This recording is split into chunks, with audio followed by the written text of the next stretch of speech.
I hear the voice, I hear the war, I hear the sound on a distant shore. I feel the spirit of yesterday. I touch the past when the pipers play.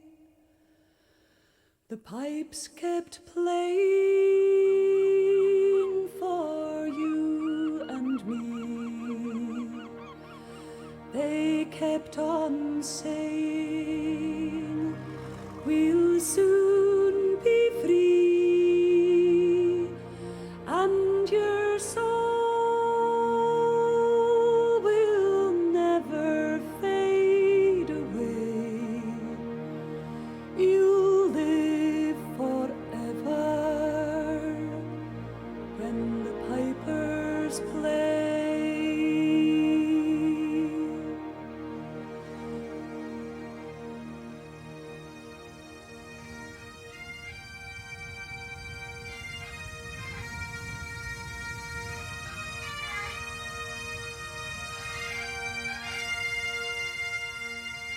I have power, high power for freedom to wake the burning soul.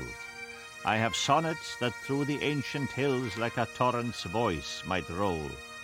I have pealing notes of victory that might welcome kings from war. I have the rich, deep tones to send the wail from a hero's death afar.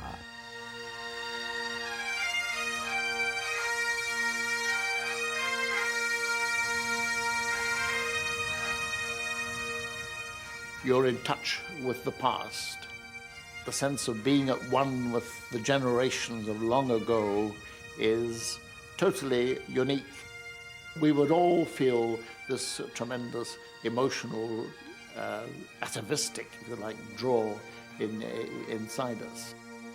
The music fits in so well to the sea, the river, the loch, the glen, the mountain behind you. I think it has something very special beyond all the other instruments, something almost primitive.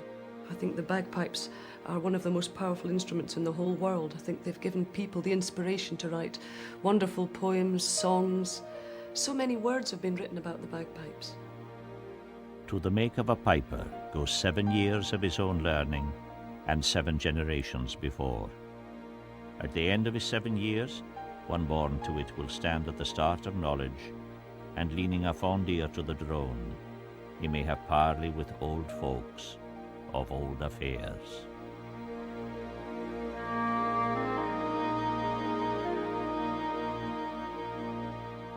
Did you hear the light feet marching, marching down the birch-clad glen? Did you see the piper's streamers floating far behind the men? Did you hear the brave tunes ringing as they swung the drones on high? Did you watch the rhythm of the kilt? Did you hear the war march die? A piper's dress, his proud swing, expressed the grandeur attached to the national music as well today as it did in the days when a piper was a power in the land. The piper was always an important man in the chief's retinue. A chief's house would be surrounded by small cottages containing his bard and his henchmen and people like that, but there would always be one for the piper. The piper was a gentleman. He even had a gillie to carry his pipes for him. The piper was highly esteemed as a musician. His reputation represented the clan's glory and greatness. Lady Margaret MacDonald came across the piper one day, sitting out in the sun, and said to him, "Good heavens, have you no work to do?" And he looked at her and he said, "It's a poor house," he said, "that can't keep the chief and the piper without work." The clan piper was a man of war. He played before battle, then handed his pipes to his servant, drew his broadsword, and joined in with the rest. The effect of the war pipe on the Gaelic races was ably described by the writer MacDonagh. It has magic in it. It transforms the Gael, reawakens in the depths of their being impressions, moods, feelings, inherited from a wild, untamed ancestry. Thus gives them more than strong wine, that strength of arm and that endurance of soul, which makes them invincible.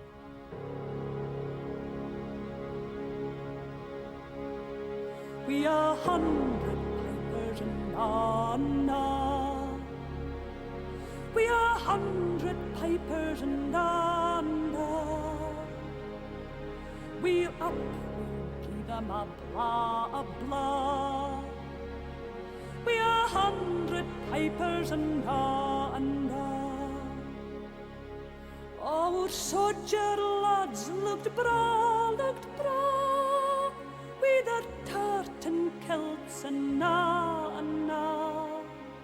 with their bonnets and feathers and glitter and gear, and pibroch sounding sweet and clear. We are 100 pipers and na.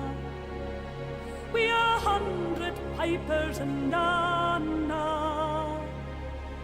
We'll up, give them a blah. We are 100 pipers and na.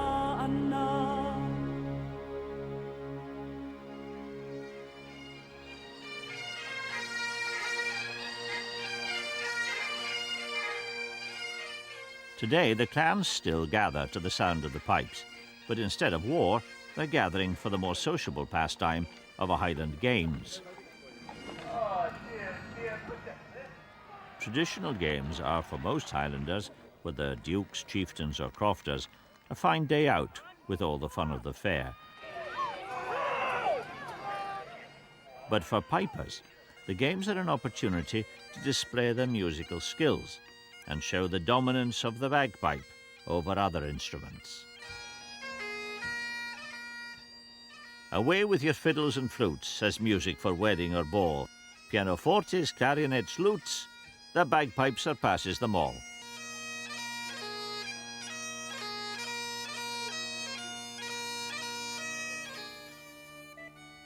Ireland developed the bagpipe before Scotland. A two-droned instrument was in use until the 18th century. Its effect was best described in 1566 by the great Italian music theorist Vincenzo Galilei. The bagpipe is much used by the Irish. To its sound, this unconquered, fierce and warlike people march their armies and encourage each other to deeds of valor. It accompanies the dead to the grave, making such mournful sounds as to force the bystanders to weep. The bagpipe is not one instrument, but the name for a variety of instruments. During the Middle Ages, bagpipes could be found in every country in Europe. At the end of the Middle Ages, the instruments of the orchestra began to appear, or at least the forerunners of them, and people began to have music in their homes. And so it was really quieter instruments they wanted. They didn't want the big loud sound of a Highland bagpipe. And in that way, bagpipes began to fade away and became museum pieces. Gentler forms of the bagpipe evolved, such as the Ulan pipes from Ireland and the Northumbrian pipes from England, whose chanter scale can be extended by the use of keys. Another extraordinary bagpipe is the French musette, with its short adjustable drone. These instruments are blown by bellows instead of the mouth. This part, which would normally correspond to the mouthpiece in the Highland pipes, into the section which would be your mouth, but it's actually the bellows, where the air comes from. And you would strap your arm into the bellows here, like that, and then blow the air through here. And after that, it's just much the same as the Highland pipes, same fingering.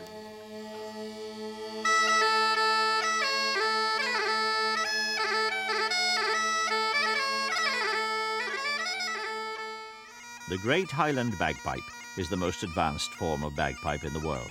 It consists of a bag, a blowpipe and a chanter. Its 3 drones, 1 bass and 2 tenors, mean the chords are quite different from other bagpipes. Today's pipe makers have not neglected traditional methods. The 2 key components are good wood and good craftsmen.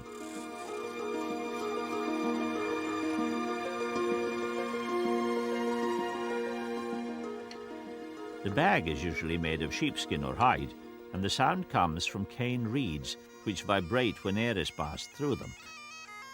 Its construction prompted the old Gaelic proverb, "There's meat and music here," said the fox as he ran off with the bagpipe.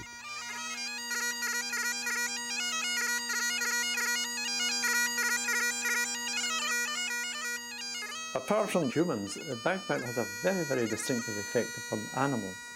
Horses love bagpipes and cows love bagpipes. Dogs hate the bagpipe. They sit down and howl like wolves. I nearly got knocked over by a golden retriever one time when I was playing the pipes. He came running up and punched me right in the chest. The bagpipe is different from other instruments in that we have continuous sound. And so this is something you don't get a chance of a break. There's no stopping of the tune once it starts up. The other thing is it has an unusual scale. Just by the way it's constructed with the octave and the extra low G and the pitch of the high G. I know that the high G, for example, has an effect on people. The late Robert Reid said that the high G had a sexual effect on women. I never tried it myself, I don't know if it works.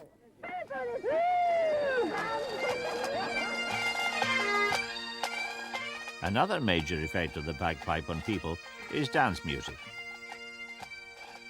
Highlanders have danced to the bagpipe from earliest times. The sword dance, still performed in Highland regiments, originated from the war dances of victorious clansmen over the crossed swords of their defeated enemies.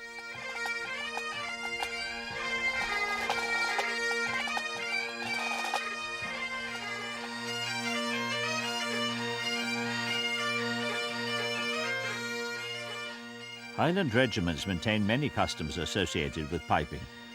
At social occasions, the pipe major will take a ceremonial dram poured for him into a quaich by the host. All pipers are expected to drink whisky, and pipe majors are expected to drink neat whisky. And when you get this neat whisky, well, I hope it's good stuff and not fiery stuff, because you have a horror of having your breath caught or being made to cough or splutter.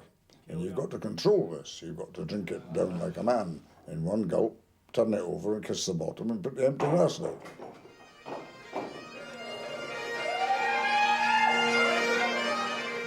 And when formalities have ended, the pipes strike up again. This time for the customary eightsome reel.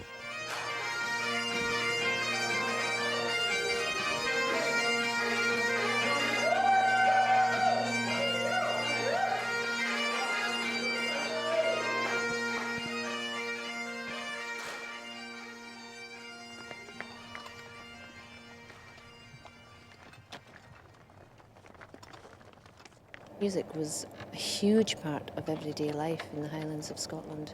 It didn't matter what your job was. Music was involved to some extent. Many of the songs were work songs and were performed by the women when they were shrinking tweed. And so the lyrical content will be things that are happening in the village that particular week, whether they're milking their cow or whether somebody's getting married. That's what the song will be about. It could be anything. It could be Donald coming back from the market with 20 cows instead of the normal 10, you know, so they write a good tune about it. So it's very much part of the way of life. There's a very vibrant side to Gaelic music, which is dance-based, and many of the songs are pibroch, which is Gaelic mouth music, which was actually written at the time of the 45 rebellion when the playing of the bagpipes was banned and the wearing of the kilt was banned, and so they would have to make up songs for dancing. O ich na conne mara kin shalupa do erueri o ich na Marakin, Shalupa do it, Shishani Shrine Marakin, Marakin, Shishani Shrine Marakin, Shalupa do it, Oyi Nakonna Marakin, Shalupa do it, Oyi Nakonna Marakin, Shalupa do it, Shishani Shrine Marakin,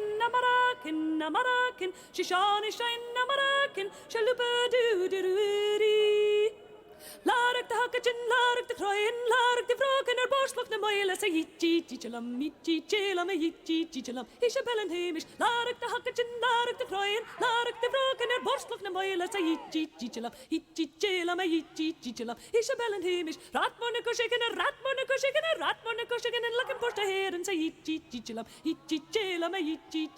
Isabel and Hamish.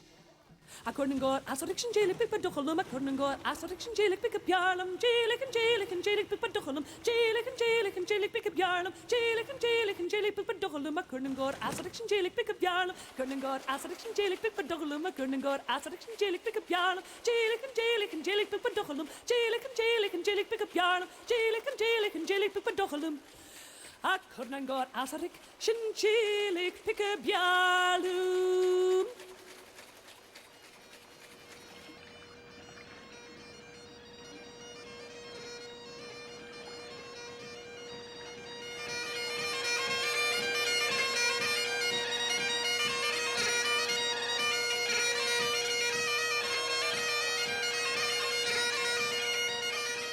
The Highland bagpipe is unquestionably a folk instrument and differs little from its medieval ancestor, and folk still appreciate great playing when they hear it.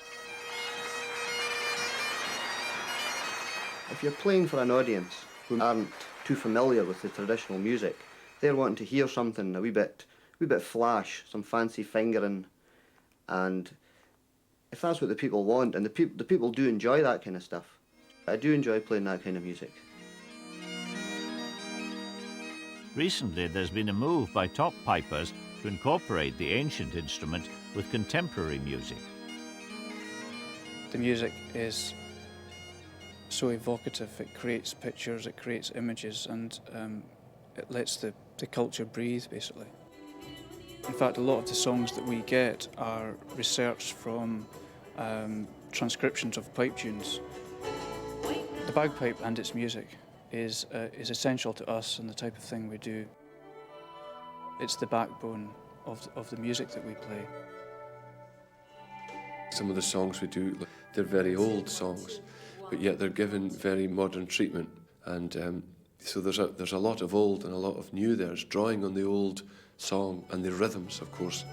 So that's what we're drawing on the tradition and setting it into a modern context.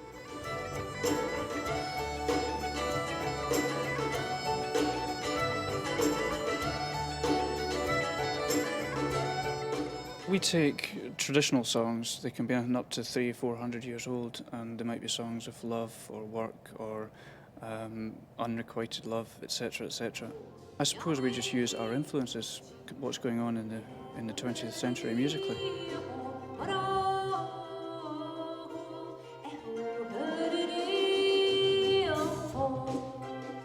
It doesn't matter where you travel in the world. People often ask us, as exponents of the Gaelic culture, do we feel that singing in Gaelic has been a hindrance in our career?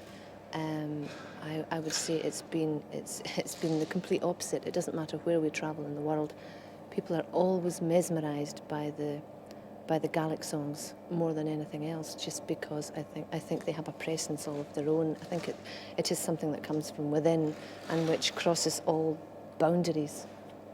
There's a kind of Celtic bloodline, if you like, that runs through most of the world, and people can relate to that. The notes involved in sort of most folk music, Hungarian, Turkish, Scottish, Irish, Indian, there's a certain thread that runs through the whole thing, and that is a drone with a sort of notes that go along with it. And so there's a lot of similarity with a lot of the folk music, which is why there are pipes in most countries. I love the idea of incorporating traditional instruments inside the framework of contemporary music.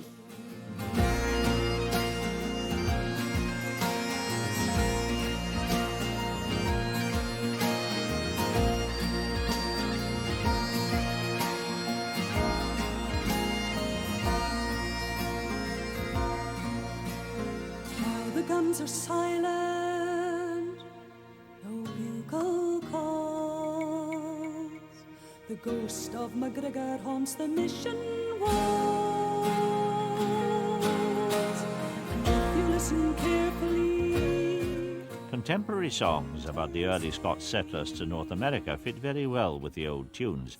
There's a sense of the characters and their lives in the music. The legend of Duncan Campbell at the Battle of Ticonderoga was set in 1758 when the British and French fought for control of North America. An American colonial soldier at the time sent a dispatch home describing the place. Commanded by the Marquis de Montcalm, the most important French fort guarded the approach to Lake Champlain, where it meets Lake George, an area of exceptional beauty. The Indian name for this place is Ticonderoga, which means meeting of the waters. Campbell left his homeland to fight across the sea, troubled by a vision that wove his destiny. He would remain there, came a warning from the dead. Ticonderoga, it sang within his head. Ticonderoga, meeting of the water, land of great beauty, where many still lay. Ticonderoga, war pipes echo over, ghosts of Highland men who fought that fateful day.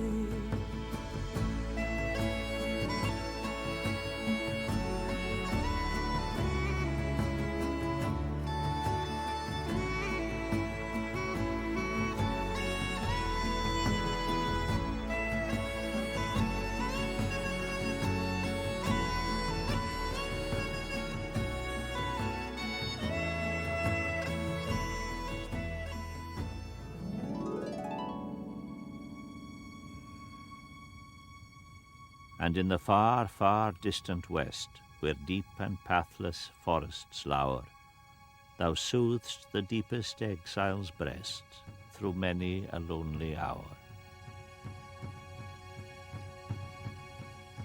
In the New World, in Canada and America, there is a tremendous cult of the bagpipe, and there are some magnificent pipers. They're superb, these young players. Piping has spread to every corner of this continent.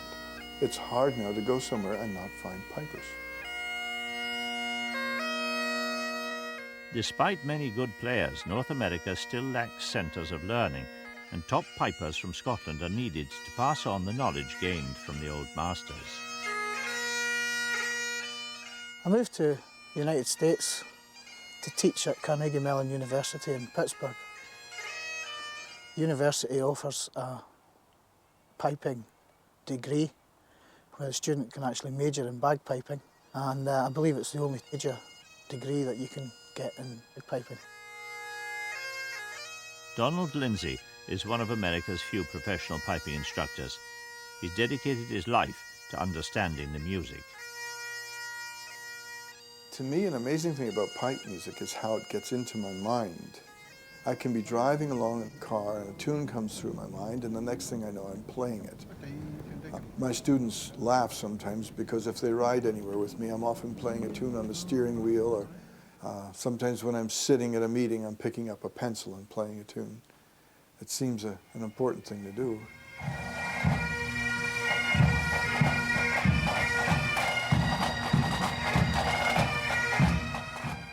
It's a sound that is so different from anything else. I can still go to Highland games, and when I hear 100, 200 pipers playing, the shivers are running up and down my spine.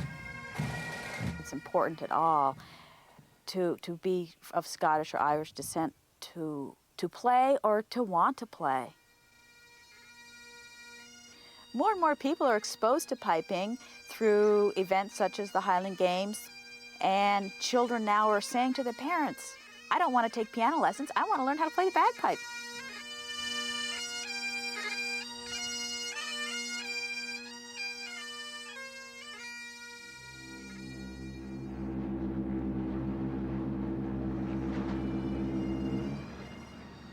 Oban is home to the Argyllshire gathering, and pipers have been gathering here since 1871.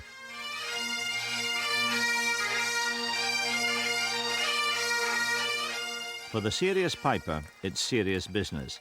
For the Argyllshire gathering hosts one of the 5 great piping competitions in the world.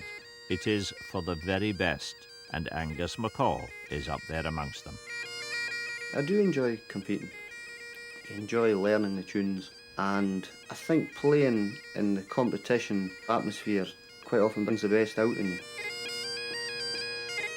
The first memory I ever have of the pipes is through my father. He used to play the pipes, and he'd be practising in the house and getting ready to go to things, and I would hear him playing then. And I used to strap on a wee set of pipes when I was only young and walk up and down behind him.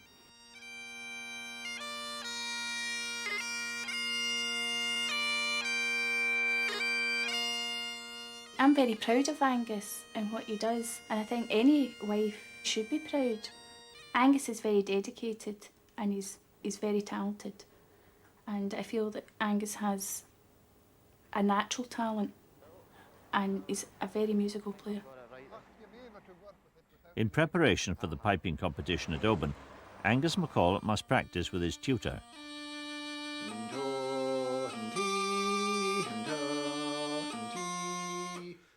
What they're practicing is pibroch, the classical music of the bagpipe. It's not to everyone's taste. People will say to you, I like listening to marches and strathspeys, reels, jigs, the fast stuff, but I don't play any of that pibroch. I think pibroch is a kind of music that grows on you. The more you understand it, the more you get familiar with it and the more you enjoy it. To understand and appreciate the refinements of classical pibroch, you must know the cantarach. That's a vocalized form of writing music before present-day staff notation. He odin, he notra, he harara, ha otra. But today, with staff notation, do we need the cantarach?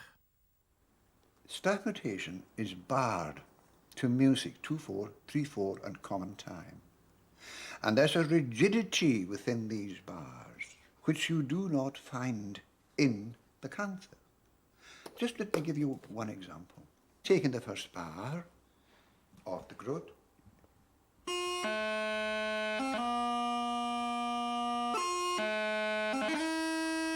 Now, that's how it's written. But the way it is propounded in the counter is like this.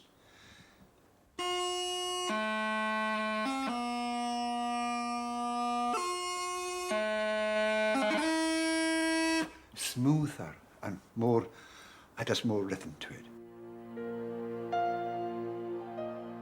It was at Dunvegan Castle on the Isle of Skye that the MacLeods of MacLeod appointed as their pipers a family called MacCrimmon.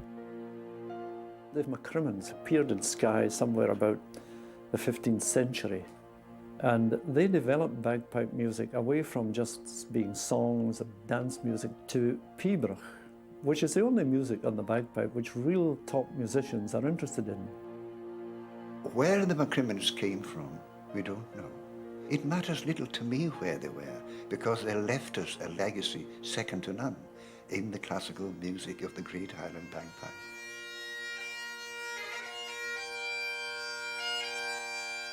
When you play an old tune with a history behind it, you can put more feeling into the tune.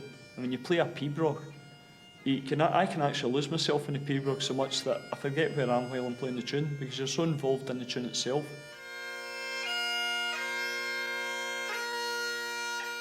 Well, pibroch is in fact a variation on a ground or theme. The piper plays this theme and then he plays it again, but with different embellishments on it. When we finished, really exerted our fingers to the most to produce all the embellishments we can on the theme, and then the piper goes back and plays the ground at the end. It's like the illuminated pages of the manuscripts show the serpent with its tail in its mouth. They never have an ending, you see, as it links up again with the beginning. And so Peter does the same thing. The bagpipe, they say, is an outdoor instrument best suited to glens and windswept moor. But at the Agalsha gathering, the serious business of a piping competition, the senior pibroch for champions, is not held in the distracting surroundings of a chieftain's castle, but in the more austere atmosphere of a local hotel, with a strip of tartan tacked to the wall.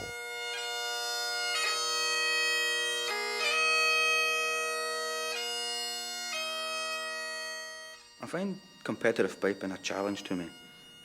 It's the only thing I've ever known since I was 4.5. You make a name for yourself as you go through the years, and it's hard to live up to your name. It's hard to get there, but it's harder to stay there. If you want to win the top prizes, you have to put the preparation in, you have to put the time in, and there's no substitute for that. You have to have the bagpipe played regularly. You can't just go to the box and pick them up after a month lying under the bed and expect to get the tone right away. A lot of that music has been passed on orally over the centuries. When you have an oral tradition, I think you have a great depth and soulfulness.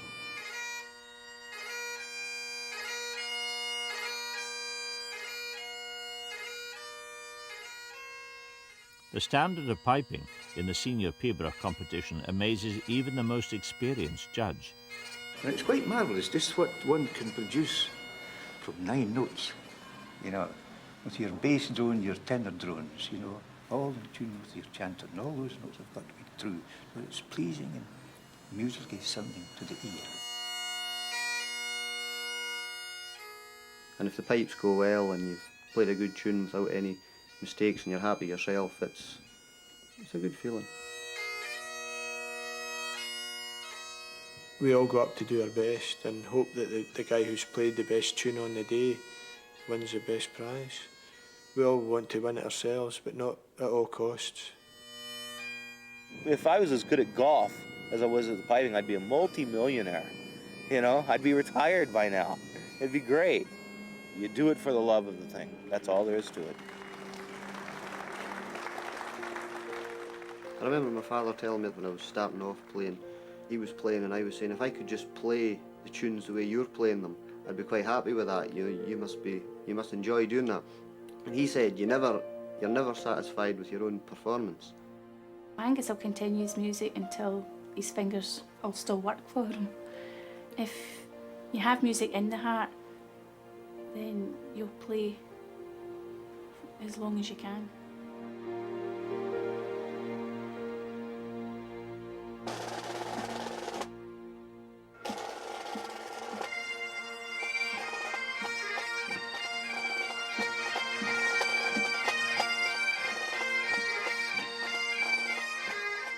The tradition of the instrument is martial. The piper went to war. When the Highland regiments were recruited during the course of the 18th century, the role of the piper grew in importance. Wherever the Scots soldier has gone, the pipes have spurred him to greater endeavour. If you're abroad, you're fighting in a war, your morale may be down, you hear the pipes, suddenly it all becomes more worthwhile. You know, it draws you together, it motivates you, and it stirs up the blood, if you like. The mountains and over the main, through Gibraltar to France and Spain. We have feathered deer bonnet and the kilt of Benjamin. Say less, my bonny laddie, and come awa wi' me. We are totty poorins and your meal and kale. We are sours on soorins and your elbruid tail. We are buttermilk and whey and your brie fire to raw. Say less, my bonny laddie, and come awa.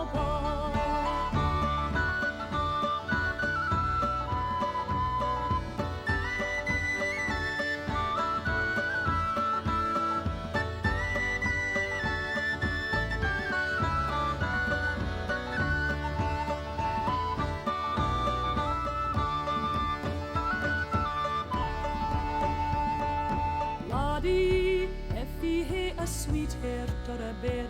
He'll steen get red o' that hell-spun yarn. 'Twa rattles o' the drum, and that'll paita. Say less, my bonny laddie, and come awa. It is over the mountains and over the main, through Gibraltar to France and Spain. We have feathered to your bonnet and the kilt of in your knee. Say less, my bonny laddie, and come awa with me. It is over the mountains and over the main, through Gibraltar to France and Spain. We have feathered to your bonnet and the kilt of in your knee. Say less, my bonny laddie, and come awa with me.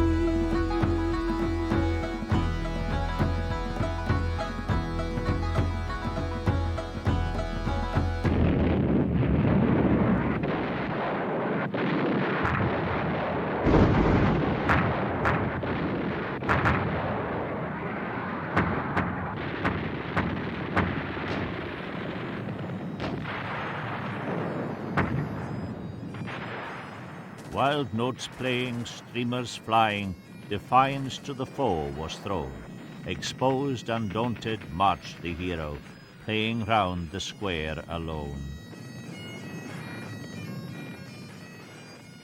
If you attach a piper to a company of fighting soldiers, he does become a bit of a figurehead. He would be playing for them at parties, he'd be playing for them in Reveille in the morning, he'd be playing for them on route marches. So you could imagine maybe the company getting ready to go over the top in the trenches, and the company sergeant major would come on, Piper, give us a tune. I think that most pipers realise how important they are to the troops. There's a subconscious feeling that you have a responsibility to the troops. You're there, you're the piper, you must live up to it. It was bred into us, I guess. The pipes were Scottish. There was nobody else played the pipes like what we did. It's different from anything else, you see. They've got a different sound than any other instrument. We'd be on our knees. Our eyebrows would be brushing the sand. We'd be dead tired. And the pipes would play Highland Laddie. And we were soldiers again. The pipes mean a lot to us. The role of playing into battle, which took a lot of courage and coolness, appealed to the piper. It was a Highland gesture to show his bravery and encourage his comrades. Perhaps he started marching up and down in the trench, but I'm sure once he saw a few of them getting active and ready to go, he'd maybe leap up and give them an example. He would just get fired up with the enthusiasm in the battle, I would think. The troops think it's a great thing. It's a great boost to them to think that they're being piped into action and they can hear the pipes, especially if the majority are Scots.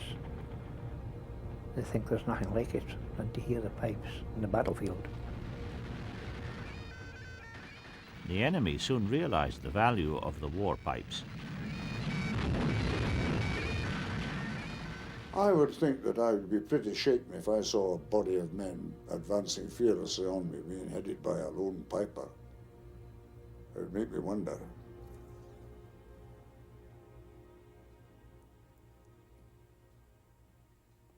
No, if I was in the position of the enemy and saw it, I think I'd shoot the piper.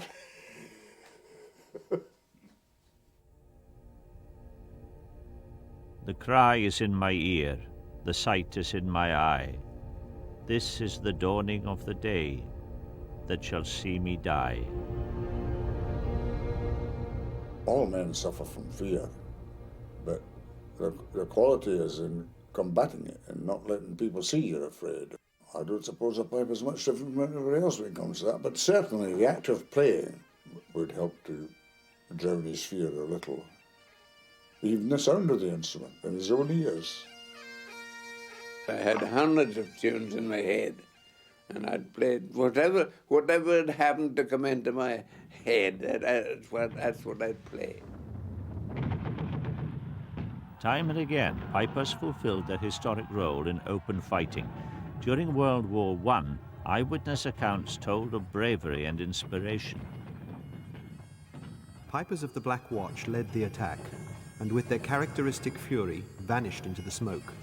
The only evidence that remained... Sir, I regret to report the 5th Camerons lost 3 pipers killed. The brave notes filled the air for barely a minute. The pipers, choking and suffocating from the gas. The Argyll pipers played through the murderous barrage. A bullet hit one in the mouth, and another at his forearm. The pipe major had already played over 3 lines of German trenches until he too fell under a hail of fire. And then you turn around and say, "Where are you?" And you look around and he's not there. Then you look the other side. Well, he's gone too. He's just lying beside you, just missing. I was lucky to come back. They were falling all around me. You're going forward, your head down and your bayonet forward, you know. You know you were going to your death.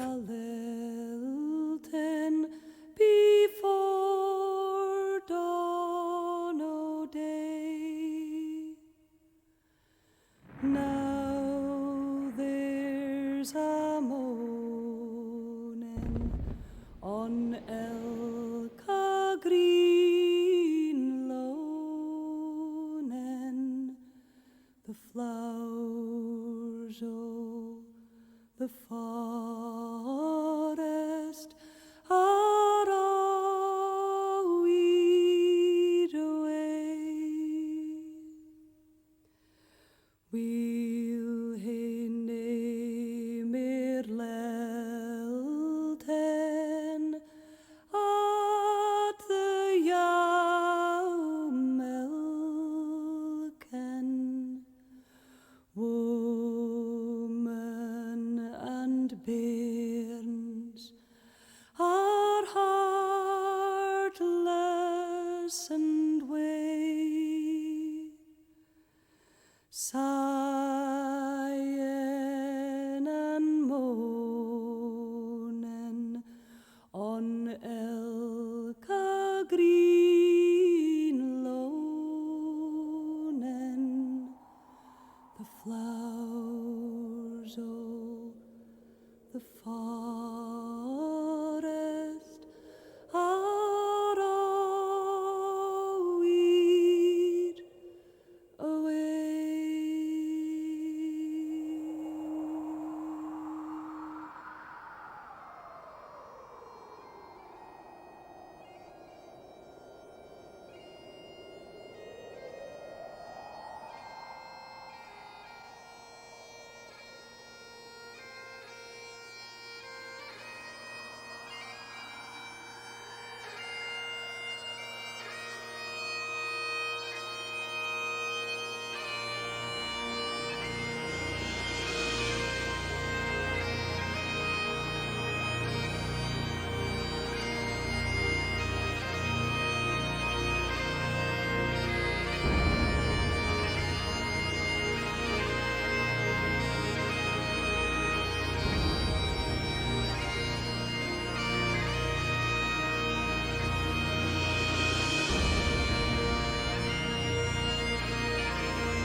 The world has known the sound of the pipes in one form or another for 5,000 years.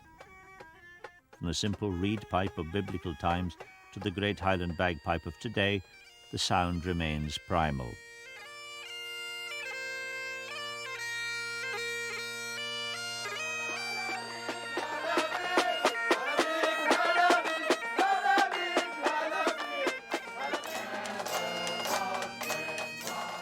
People throughout the world have been stirred by the music of the great Highland bagpipe. Its effect has been far-reaching. It's infiltrated my life quite strongly, this whim to play the bagpipes. Such is the universal appeal. The Scottish Highland bagpipe has never been in better health, both in its homeland and overseas. I've had many deep emotional and spiritual experiences listening to and playing the pipes. I don't know what I would do without it. I love the playing of the bagpipes.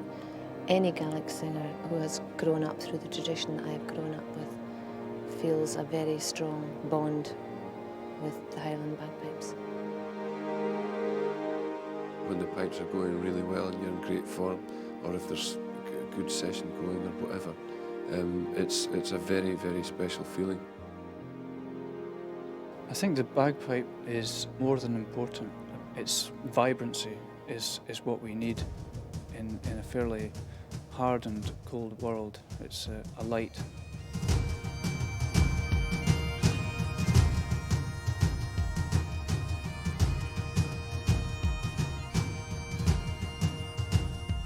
I think if you hear a finely tuned set of pipes being played and played well, there's no other sound like it. There's no other instrument like it. I hear the voice, I hear the war, I hear the sound on a distant shore. I feel the spirit of yesterday.